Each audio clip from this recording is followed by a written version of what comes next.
And in the backyard, she had a hibernating desert tortoise, like a gigantic tortoise. And she was moving to an apartment. We're like, What are you going to do? yeah.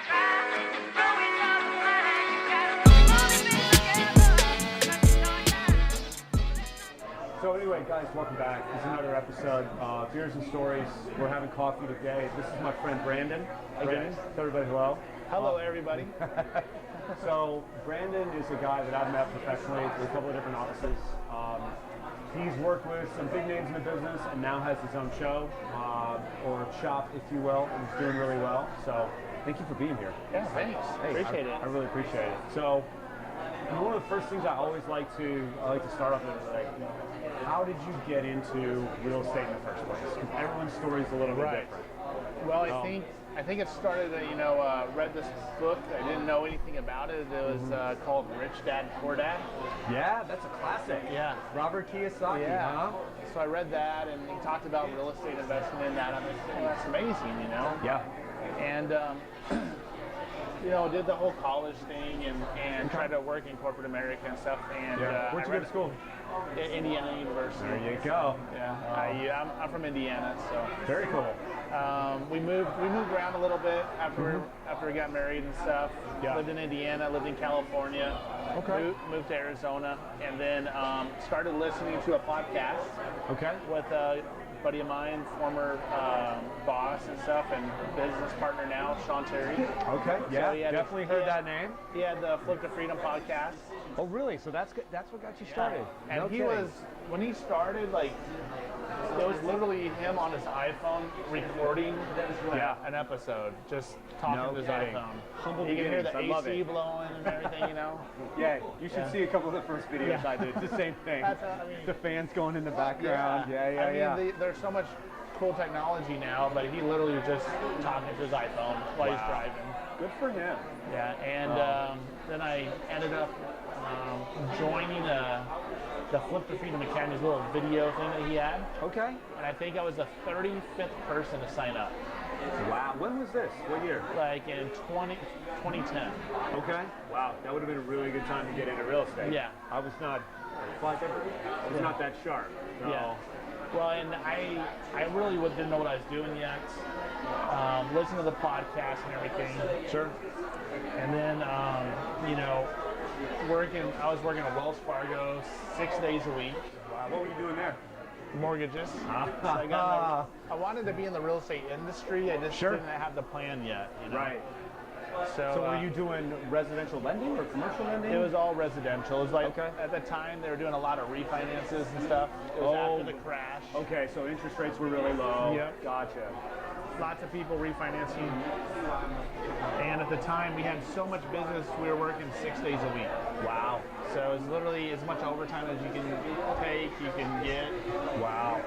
So what I did, I just started the way I got my first deal, I just started to go online on Craigslist and email people after everyone went to bed at my house, because everyone goes to bed about 9:30. Sure. I'd stay So up the late. wife and the kids are asleep. You're out there banging Craigslist for deals. Yeah. I love it. That's what I did. That's how you landed your first one? That's how I landed my first one. And I was focusing at the area that I lived in and the city that I worked in. So I only focused on those two areas. Just that. Wow. Yeah. So where was this? Was this California? Here in Arizona. Here in Arizona? Yeah. Okay. It was in Tempe is where I got my first. Yeah. That's awesome. Humble beginnings. Yeah. Beautiful. So you emailed the guy on Craigslist. Then what happened? So it was actually a gal. Okay. So gal on Craigslist. Yeah, she responded, said, yeah, I had a property, maybe willing to sell it. So I set an appointment. And just to kind of give you an idea, Sean's kind of blown up now. Everyone knows who Sean Terry is. But back then, no one really knew. Like, he was just kind of starting out. Just this dude talking into a phone. And I mean, we would have a meetup at like a coffee shop, and there'd be like 6 or 8 of us. Get out. Really? Yeah, just a few of us. Wow. So I was like, hey, I got an appointment. Can you come with me on the appointment? I don't know what I'm doing yet. He's like, sure, no problem. And he rolls up. He's got his Range Rover and everything. And I'm like, oh, geez. I remember his license plate said, I flip. Oh, no. Like, don't let her see that. Yeah, I know. You park down the street. The lady was really cool. We did the whole, walk the house, negotiate, but she didn't want to sell. Really? And then I just kept following up with her. Okay. And then almost about 3 weeks later or so, she's like, you know what? I'm ready to sell it. We're like, cool. And, we got the price we wanted. And so I did a 50-50 split with Sean. Yeah. Got my first deal. But what's interesting, this kind of give you ideas. I was what you call a wantrepreneur. Sure. I'd go and print out my business cards. Yeah. I go buy a domain name on GoDaddy. I think I was doing all the right things, but I wasn't really taking any real action. Yeah, you weren't actually doing business. No. You were putting on the trappings of a business. Yeah. Yeah. Like if someone wanted my business card, I had a shiny little case, I'd open it up and, I'd only give out a few business cards, but I had like a couple hundred already printed out, So, what's interesting, I wrote down that I wanted to do my first real estate deal in 30 days. I wrote on an index card. I want to make $5,000 in 30 days. That happened to be my birthday. So it was like 30 days away, and I ended up doing that deal. My half was $5,500, and I got the check the day after. Goals. I love it. Yeah. So literally, you wrote that on an index card. Yeah. And what, did you keep it somewhere? Yeah. I kept it right next to my bed. I read it in the morning and read it at night before I went to bed. I love that. Yeah, I really think that was the shift because I never really wrote down the goal like that. Yeah, and some other people that I've talked to, I have, I've got a coach that I work with. He's in the fitness world, but he's really big on writing goals down, and he calls it manifestation. He actually wrote a book about it, right? Oh, really? And yeah, as he said. As he jokingly says, if you like your first book that you put out, you didn't do it right. He's like, I probably launched a little too soon, but he's really big on, if you need to do something that, writing it down and having that goal. I have a marker board at my house that I do a lot of my deals and math on. Yeah. And up top, it's just a little scrap of paper that I printed out, and it says Rome was not built in a day, right? And that to me, like that and a couple of other key phrases, it reminds me so much too. Like you got to get up and you got to do a little something every day. But that index card's really cool. I like that reminder. Well, I like how you have like your affirmation or your mantra and stuff. Sure. Keep it in perspective, Because I think that's really powerful. Sometimes we kind of see what other people are doing. We think we should be at this level and already have our Lambos and everything. And there is work involved. Oh, completely. It's really interesting that you mentioned that about Sean, with 6 people at a meetup. That's just, that today, right, your head's going to pop off. Like, wait, what, 6 people showed up? Yeah, he packs up hotel, he'll do conferences and have hundreds of people. Oh, sure, the hotel conference was sold out the whole 9 yards. Yeah. But it's interesting to hear, a lot of the people I've talked to, everybody started somewhere, right? Everyone's got that first deal, that first thing they wanted to do. It's like your first kiss. You always remember your first deal. Absolutely, you will remember your first deal. There was a lot. I was going to tell you real quick. So on the first deal, we had to end up and take the day off of work after we closed. Sure. She was supposed to move, but she didn't move out yet. So the buyers were all getting all upset. They're all sideways. So we had to go, and she had multiple animals. She had a couple dogs. One of them was literally like a day away from dying. No. She didn't have the heart to take the dog to the vet to go put it down, so she asked us to go do that. Whoa! So we had to do that. Oh my God! Yeah, that is incredible. And then we you earned your $5,500 right there. And in the backyard, she had a hibernating desert tortoise, like a gigantic tortoise. And she was moving to an apartment. We're like, what are you going to do with it? Yeah, we had to call the zoo. They had to come pick it up. It was like all these weird things. Oh my God! And I love that though. People need to hear that. Yeah. And the deal wasn't just done then. We had to work the day after to get it all done. Sure. Because I've heard of people, having to help people move, getting a car towed. You're the first person who's talking about having to take a dog to the vet for the last time. That's a tough experience. I went through that about a year ago, and that one's rough. So, and is the tortoise at the zoo now? Yeah, I guess it's rehomed at the zoo. Yeah, that so was like he's chilling at the zoo, getting 8-9 petted by years kids. ago. Yeah. Oh my God. It was gigantic though. It was like it was hibernating at the time. Oh, is this the winter time? Yeah. Whoa. And it was like You gotta tote this giant tortoise No, out. we just called it the zoo. Oh, and they came and picked it up. Oh, yeah. We're here for the tortoise. Right. We're here to pick the tortoise up. Exactly. Oh, that is too funny. Yeah, you're not gonna forget that first deal in a hurry, are you? No. No. Yeah, everyone remembers that. Yeah, your of course. first deal. So and where did it go from there? So you did this first deal with Sean. Yeah. Right. And then I kind of hit the struggle train for a while. I would do a deal, not do a deal for a month or something, and then maybe do another small deal, and kind of like the roller coaster stuff. But I was working full time at the time still. oh god, so you're still at Wells and you're trying to do it on the side. Yeah, Gotcha. still trying to do side hustle. You know? And then was interesting. We had about 700 people laid off. Of what from Wells? From Wells Fargo. Wow. And I made it through like 14 layoffs. It doesn't matter how good you are. And by the time they just shut down the whole place. You know? Yeah. And so I got into sales with a buddy of mine and did a little bit of that. Found another mortgage company to work for a little bit. And then Sean calls me up and says, "Hey Brandon, would you be interested to come and work for me? This is kind of weird, so it's kind of a weird karma. I don't know how this karma thing works out, but or how this whole universe and stuff. But one of the sales guys was at a Toastmasters meeting, and he had a heart attack and passed away. Wow. Right in the middle of the talk, I guess. And so I mean, I guess if you gotta go, you know, he's happy. He's talking he was to a his healthy friends. guy. Like, I mean, Really? really thin, healthy, and like it was And like just whacked. yeah, just a heart attack. And your time is called. Apparently, that's it. He gave me a call, said, "Hey, I need a sales guy. No kidding. Would you be interested in working for me?" I'm like, I don't know. Let me think about it because I got a new job. Sure.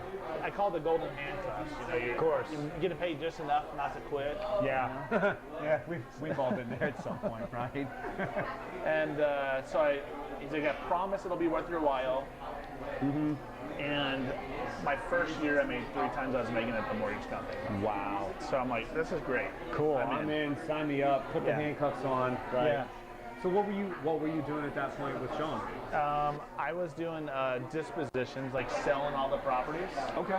So you had to, and I was like to back up a little bit. People don't know. So Sean's business was buying properties at a discount and then reselling them to cash buyers. Right. So Right. wholesale these are real estate business. okay. Yeah. Right. So just wholesale. So you were on the disposition side. Right. And that had to be a great time in the market too. You could pick stuff up for just nothing. Yeah, we were doing. Yeah, so I've been working with him. Just recently went on my own this year. So like the last 3.5, 4 years, doing that. Congrats being on your own. Yeah. How's that?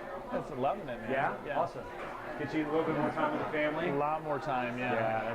Yeah, I'm slowly working my way back there. You know, I think that's probably the greatest luxury you can buy. Right, it's time. I think you're right. And I've heard that there's an author that I follow a lot named Tim Ferriss. Yeah, 4-Hour Work Week. Yeah, 4-Hour Work Week, Tools of Titans, right? Yeah. Like, Tim, if you ever watch this, thanks, buddy. You're great. You got to come and have a drink with me. Yeah, I need you here. I'll fly to Austin. But he talks about it a lot, where the greatest luxury that he can buy is the feeling of not being rushed.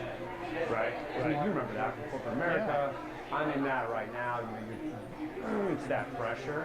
Right. And being able to take it off yourself is incredible. Yeah. It's really, really nice. I still have a great relationship with Sean. I do coaching with him and stuff, but I shift angles to just coaching with him and doing my own real estate business.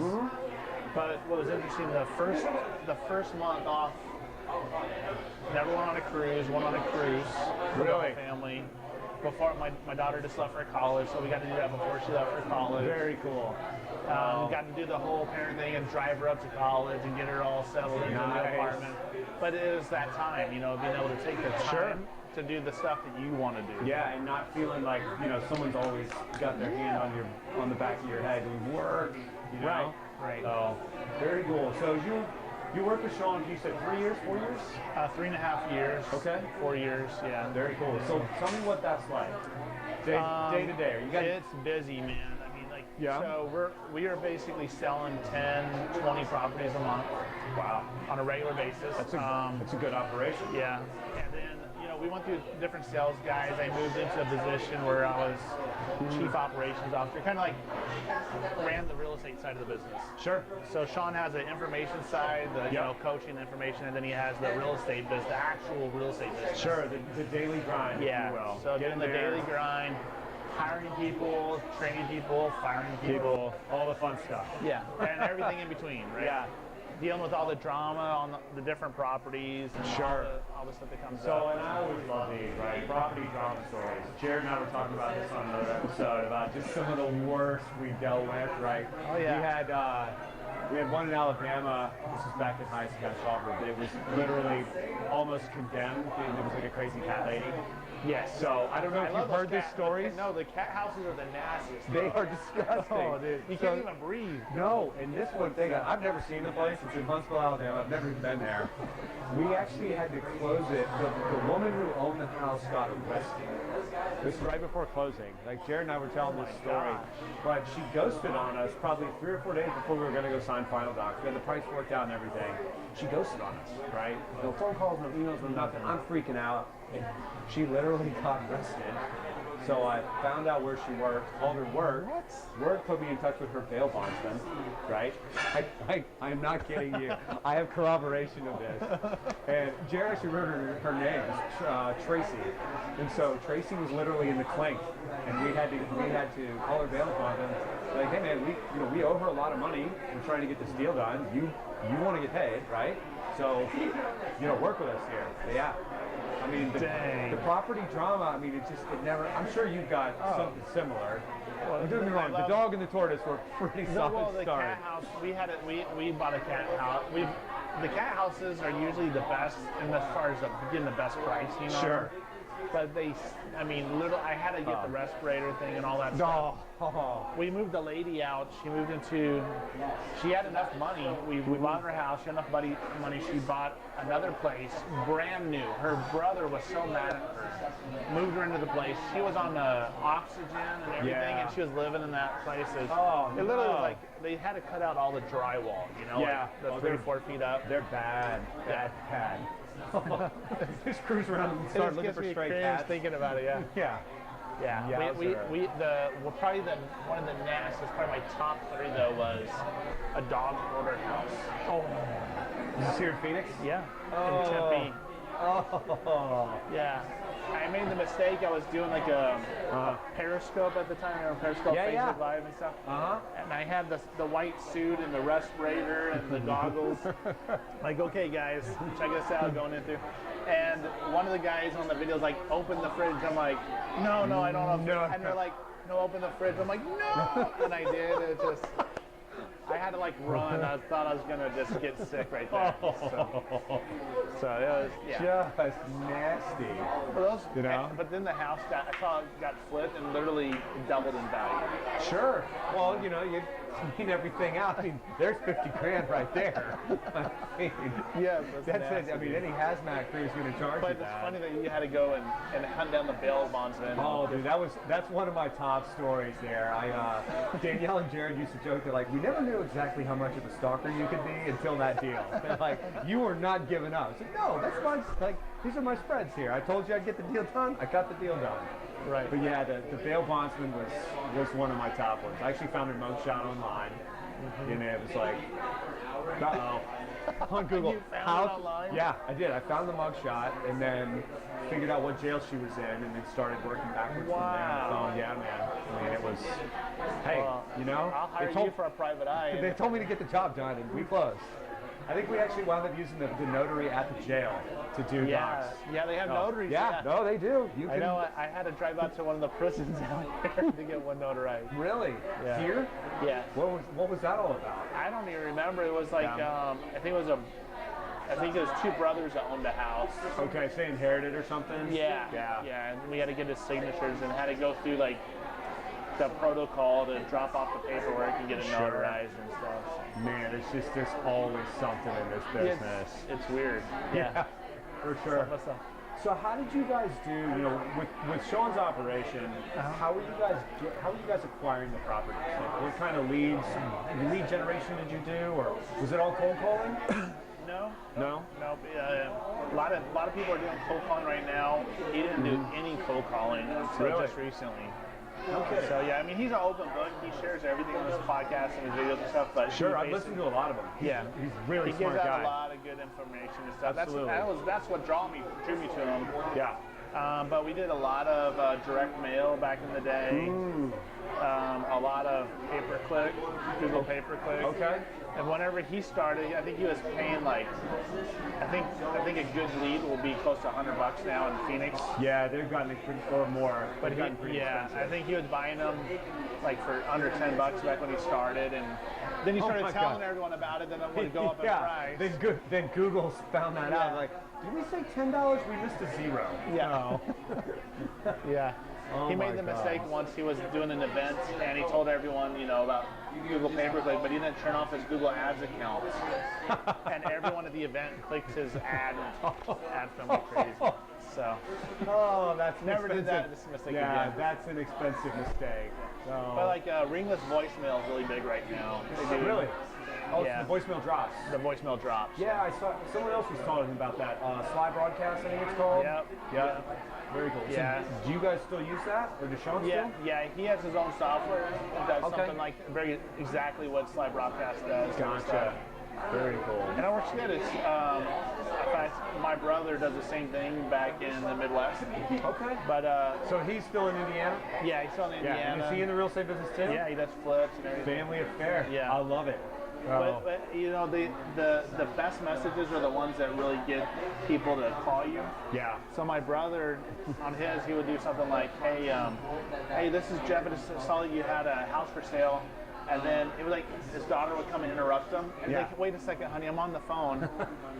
and then go back to the message. And then he would get flooded with calls. And I was like, oh, he's such a nice family guy. And stuff. Oh my God, that's beautiful. But that makes sense, though. You know, I mean, it's real life, right? Yeah, and he just kept it. And Not now, honey. I'm on the phone. Yeah. Oh my God, that's amazing. That'd be easy to do too. My girlfriend interrupts me all the time when I'm trying to work. No, it's like, honey, come on. I'm on the. Stop it. Oh, too funny. So did your brother get into it the same time you did? No, he did. We kind of bounce off of each other. He started in the fix and flip stuff. Okay, so he's more on the construction side. Yeah. He's only done a few wholesale deals. He likes the fix and flip a lot, but he's starting to switch over to wholesaling more. Yeah, sometimes trading the paper works just a little bit better. Oh yeah. Do you do any fix and flips at all? I don't right now. Yeah. I did some rehabs on some rentals. Sure. But I'm not a big flip. I like to get paid quick. Yeah, no, I hear you. I did one flip over in West Phoenix, and no, it would cost me a ton of time and money. It always goes over the time and over the budget, it feels like. My catchphrase around the office is no construction period, no construction project since the Great Pyramids. It's going off on time or on budget. It doesn't happen. I mean, I've been around the trades since I was a kid, right? Granddad taught me how to do. I could weld, frame, whatever, right? Build a whole house. But the less of that I do, the more I make, and you know, my hair's already starting to go. It doesn't need any more help. I don't need any help at all myself. I'll be there in no time. Of course. But I hear you, because like I said, the fix and flip I did on the west side, I mean, I think I had the house for 3 months. I maybe cleared 10 grand, right? So $3,300 a month. I'd be better off working here at the coffee shop, right? Smile at nice ladies and get tips. Yeah, I'm not sweaty. I got all my tools stolen, right? Oh my God. So it was a meth house. Right, they didn't make it there, but there were tweakers living there. Yeah. And I bought it from a wholesaler, and booted them out. I know, stupid soldiers. I won't say her name. She's a good-looking lady, and definitely got me on the first deal. But I bought more from her. But they did. They came back. Actually, it was on Easter Sunday, and I had forgotten something over there, and I was trying to run back by the flip project, and we were having family afternoon dinner at my mom's house, and I ran in, and we literally saw the one guy like running out the gate. They drilled the locks out of my gang box. Oh my god. And I was left, I mean, took all my tools. We're talking thousands of dollars worth of equipment. They left me with, there were one or two things they hadn't got, but like, my dad gave me a hammer when I graduated high school, like a nice one, you know, it's like super sentimental. Yeah, the sentimental. Gone. And I was stupid for having it on a job site anyway, but yeah, my appetite for fix and flips down after that. Well, you know, it's an expensive habit. They got to keep up somehow. Yeah, no, very, very much. I mean, that stuff costs like, you know, marketing costs money in our world. Oh, yeah. But construction, I mean, you've done it, right? You just like take a bag of money and throw it in the fire. Well, and then it's like all of a sudden a change order or something that's like wasn't in the budget. All of a sudden you have to pay it for. You're like, yeah, what? Come on! Like I just wanted white paint over here, and they're like, oh, that's another $300. yeah, you know, or a different faucet or whatever else. And yeah, I don't. I'll rehab the rentals, but that's about it. So that's basically what I do too. So you have some rental? You have rental property too? Yeah, I've been kind of getting out of everything slowly as the market's starting to keep going up. Sure. But yeah, I have one rental left. Mm-hmm. It was a good one. Just a little silly carryback deal I had, but yeah, been great. You know, always on time. I fixed it up really good before we rented it out, so it was like really nice and pristine. So rented it really easy. I like your style. I do the same thing. Like I've got a commercial building up in Old Town right now, and went through it, and yeah, man, that's a whole nother story. But you know, I went through it. It was bank owned and nasty and blah blah blah. So I just went through and fixed everything. You know, we filmed a lot of it and pictures and all that stuff. But I mean, the project about killed me, right? A little more hair gone, that sort of thing. Yeah. But now, I mean, I do nothing. I mean, it is. I don't have maintenance calls. Triple net? No, they're so my model there. It's a small building. Most of the suites are occupied by either people in the beauty industry, or I've got a couple office people in there as well. Like one girl has an Etsy store, one guy is a defense contractor. He has it's just a little administrative office. It's located in something called a hub zone. I didn't know what that was, but it's basically a census designated area where defense contractors can get a little extra rent money from the feds to rent office space in that part of town. Right, so it's just it's just a subsidized deal. It's not in the nice part of Old Town. Let's be clear. There's Scottsdale, and then there's not the nice part. It's there. But my model is I do all utilities included. Wow. So I include everything, Wi-Fi, the whole 9 yards. We're actually putting rooftop solar on the building, so making money on the power. I put in all LEDs, all super energy efficient. That's great. Because a lot of the small business people, I mean, and I'm trying to move this model to residential right now. I've got some apartments in escrow where we're going to do the whole thing because it's fixed rate, right? Mm-hmm. And you know this, being in the rental business, like if someone comes to you, a family, and you're like, all right, look, this is the cost for your house, right? The power's included, the water's included. They love that, yeah. They love it. And with technology now, like the solar, you know, it cost me some money for sure. Like, I could have paid my car off or bought a solar system, so now I still have a car payment. But there's no way they can outwork the sun, right? It's like, dude, you got to dry someone's hair, go ahead. You need AC, crank it down because we got 300 odd days of sunshine here, and Arizona for that. I know. So, but that's kind of the model that I adopted over there, just because I'm a total building technology nerd. Yeah. Right? So if you ever having trouble falling asleep at night, like I'll tell you about the latest in tankless water heaters, you're out, right? My wife's uncle, he's out in California, has a lot of rentals. So whenever a rental goes empty, he has these single-family homes. Yeah. He literally just leaves it empty and renovates the whole thing. Yeah. Puts in, like you said, an all LED tankless water heater. Yeah. I mean, totally efficient. Yeah. And they love it in California, especially. You know? Oh, for sure. I mean, power's expensive out there. Yeah. You know, I mean, it's a big thing. So, but yeah, it's we'll see. Michelle gets annoyed because I got parts and stuff piled all over the garage, and solar inverters and a tankless water heater in a box. And know how to do all that. Well, yeah. I mean, that's just kind of the model that I've adopted. Because I can source parts cheaply for cash. So, I did. I've got to go pick up another load of solar panels, but I mean, I can get them at 2/3 of retail from a broker that I know. So, you know, I piecemeal stuff, and then part of it's selfish, right? I'm not putting solar on the roof right now. It's 110, so we're not installing until probably October. With permits and the whole 9 yards, but yeah, it's been a really interesting business model. That is a very interesting business model, dude. Yeah, we'll see. How do you like the commercial compared to residential? I like it a lot, actually. It's lower drama. Not to say, I mean, I have a building full of hairdressers. I love you all, you're great people, but we've had some issues there. But the commercial space was a learning curve. The financing is way different. Right. I definitely had some stuff to learn on commercial financing, but you know, the tenants themselves have been almost universally great. Evictions are very easy. I've never had to do one, fortunately. And if they're ever late, you can do a lockout. There you go. Yeah, right. Change the locks, pay up, you know, so that's worked out well. And people tend to protect you better. You know, it's their livelihood. So there's they'll usually pay that rent before they pay their house. Exactly. You know, I mean, and they keep it nice because you know they have clients come in, and so you know we don't like. I don't like pigsties, right? I didn't like it in my residential rentals. I don't like it in commercial, so they keep it very nice and neat, and you know. That's awesome. I worked hard. I made the place, you know, I worked hard, and it's beautiful, right? I have wood sculptures and a fountain in the courtyard, and all that, and they like it, you know. And plus, they all stay. Good location, though. I mean, because of proximity. Oh, absolutely. Even if it's not the good part of Estelle.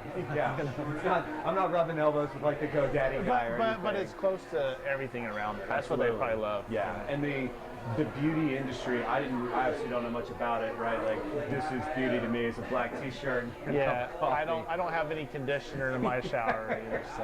Yeah, but I kind of had to get to know the industry, and it's all about, you know, like you were talking about with residential rentals. It's all about tailoring the building to what you want it to be, right? And that's the cool part about real estate in general to me. Yeah. It's like, all right, I never thought I'd be owning a building full of beauty professionals in Scottsdale, but turns out it's not that hard. You know, they need a lot of power, they need a lot of water, and they want a nice place. All right, figure it out. You know, power we can do. The water thing is still working. They probably love that you include the utilities. Just that, you know. Oh, I mean, I've had the whole building. I've had 2 weeks of vacancy since I've on any given suite since I bought it last March. I mean, they've run like that. That's great. So, yeah. Oh, I've actually got a waiting list right now, which is really cool. So that's really good. I let them off like, don't screw up. I know. You got to start looking for other spaces around there. Yeah, I tried to buy the one across the street. That didn't work. The girl inherited it, and she doesn't take care of the place. She's not interested in selling. We'll see. We'll take your example though. Keep following up. Yeah. So because you never know. So what's next for you, right? You're doing the dispositions part. What's next on the red carpet? So well, let me take a quick drink. Well, so now I'm my focus was selling the properties. I got really good at marketing, finding buyers, and stretching the profits out on each deal as much as possible. Very cool. Where do you find your buyers? Let me ask you. I mean, basically it's all the same places. You can get tax record information from MLS. Okay. It's one thing to find the information, but I think the biggest key is building that relationship with them. Of course. And constantly giving them deals, like not just emailing or texting them like junk deals, you know? Because then they'll unsubscribe and not look at anything again. They won't even open up your emails or anything. Sure. So I also, you know, for me, it's all about keeping relationships. Absolutely. One of my buyers, he's like, you know, I don't know what it is, but you gave me a thank you card with a gift card. No other wholesaler ever sent me. That's incredible. Yeah. I would not have. I doubt any wholesaler I know besides you that's done it. And that's something, you know, I got from Sean, but also Jesse Isler. He spoke at one of our events. He's like this billionaire guy. Yeah. You know, did the whole NetJets and Zico coconut water, owns Atlanta Cops and stuff. Wow. So he knows what he's talking about. He sends out like a couple hundred thank you letters to people every year. Does he really? People that affected his life, people he did business with. No kidding. And, that's incredible. And he said that he feels like that's one of the things that's really just ramped up his business. And putting that good mojo out in the world.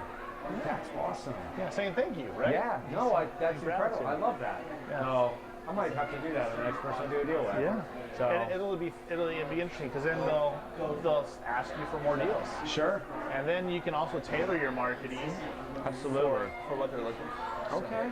So mainly right now I'm looking to doing deals right here in Phoenix, expanding to other markets. Sure. You know, we're looking into Texas, Florida, California, Okay. Nevada, Midwest. Yeah. You know, Sling your brother a couple deals. Tell him to pay up. Already took care of him on a few. Good. You know, he's got to get a couple flips done, but Yeah. you know, one of my buddies is a big wholesaler in the Louisville market and stuff too. So I try to, you know, I'm looking at those markets. How's Louisville been? Have you messed around that at all? Yeah. Yeah. We used to do some deals back there. It's my quiet little thing I don't talk about a whole lot, but it's Yeah. a great market because there's not Yeah. a lot of competition in the Midwest. Sure. That's what we found out. Yeah. I mean, it's been probably a year and a half since we've done any deals in Louisville, but Yeah. it worked very well. And Memphis is one of those, there's a lot of wholesalers in Memphis, but a lot of the Midwest markets where there's affordable rentals. Yeah. Because then you can sell your properties not to just the landlords, or not to just the fix and flippers, but you can also sell them to landlords. Okay, so that's going to open that market up. Yeah.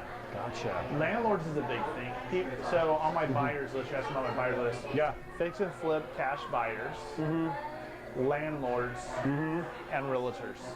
Gotcha. And thank you cards. And thank you cards. And that's it. 4 ingredients, you got a pie. Yeah. That's it. Very cool. So you're actually looking through MLS records of who's doing deals, right? Yeah. Who actually did it, and you just get in touch and say, hey, this is what I got. Right. Yeah. Really cool. And so who does, you know, I know another problem that I've had, and a lot of different offices, I'm sure you've seen this, is what you talked about a minute ago, which is what you call crap deals. Yeah. Right? And I can't, you know, I'm from Mississippi, so I can't count all that high in general, but I definitely can't count the number of crap deals that come across my desk. You know, like, hey, ARV of $1 billion, and I'll sell it to you for 12. Okay. But you get the idea. We get that. I mean, Yeah. part of my training with my sales guys when I was training them was explaining to them, going over comps. Yeah. That's what I was going to ask. Like, how do you do that? Every week we go through a meeting and we just comp every property that they locked up. Okay. We'd all kind of go around. Sean would give his idea, I'd give my idea, and then we basically would all land on the same number, or if we didn't, we'd debate about what it was. Sure. I love that. Yeah. Because it's always good to have two sets of eyes. It helps everyone get better. Of course. So you guys do that once a week? Yeah. Yeah. Because it's so important. I mean, you send out, I don't care if you've got the best buyers list, you send out 50 thank you cards, right? You start slinging lousy deals. I mean, I'm guilty. I've done some. I mean, I know. And I sent some out. I'm like, oh, no, it's going to sell. And then all of a sudden, it's like one of the hottest ones. I'm like, what did I miss? Yeah. You know? I hate that feeling, too. Yeah. It's like, oh, did I leave some money on the table? Right. So, never a good one. So are most of your buyers repeat? Like, do you try to keep selling stuff to the same guys? Yeah, we have a lot of repeat buyers. Awesome. But we have a lot of new buyers. I think that Fort is keeping the buyers list fresh. Yeah. I always say it's a game for trying to get as many eyeballs looking at a property. Sure. So I know people will sometimes just send a little bit out, or they'll just send out one little text message or one little email. I'm trying to market it up like crazy, and what I've done too, this is a strategy I got from a buddy of mine, Todd Toback. He's out in San Diego. So I would create like a 30-minute inspection period for like an open house inspection period. Get all the buyers there and kind of create a feeding frenzy. Yeah, So love it. I wouldn't let anyone go see the property beforehand. Yeah. And then I get them all there at the same time, and everyone's like okay with the price, but then all of a sudden the price starts going up. Supply and demand, my friend. Yeah. There's 14 of you. I got one house. What you want? Yeah. No, that's a really good idea. So you'll actually schedule an open house and go be there. Yeah. Call it an open house inspection, whatever you want to call it. The craziest one we had was in Scottsdale.